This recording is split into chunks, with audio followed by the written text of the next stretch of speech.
friendship, usapang pera tayo. Minsan, kahit anong gawin mo, kahit sipagan mo, galingan mo, ibigay mo yung buo mo, pero hindi pa rin nag-i-equate yung effort mo sa inaasahan mo financial returns. Minsan kasi nasa maling industriya ka lang. For example, ang tatay ko ay dati siyang jeepney driver. Hindi siya tamad. 24 hours ang kanyang biyahe at nagbaboundary siya sa kanyang boss. So 24 hours na yun, friends, talagang kahit mahuli yung tatay ko, talagang kukunin niya yung pasahero kasi kailangan nilang mag-boundary. Else hindi siya palalabasin, no? Or wala siyang kikitain.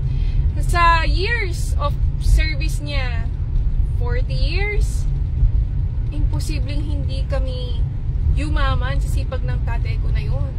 Pero, wala kasi siya sa industriya na kung gaano ka kasipag, ganun kalaki yung balik eh.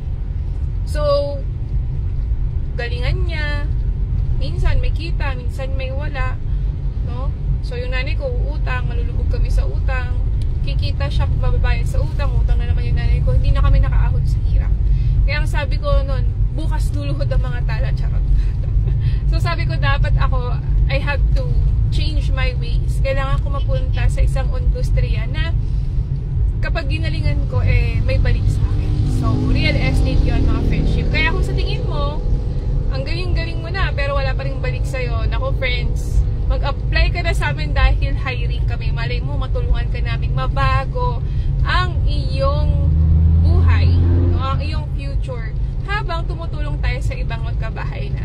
Di ba maganda? O, i-message nyo ako, friends, hiring kami ng part-time real estate agent. Kahit ikaw ay may trabaho, perfect ka dito. Kung ikaw ay isang ina, kung ikaw ay isang tita, lola, nanay, basta meron ka mag-Facebook, pwede ka dito. Meron kaming libreng tripping at libreng training via Zoom. Antayin ko yung message niya, ha?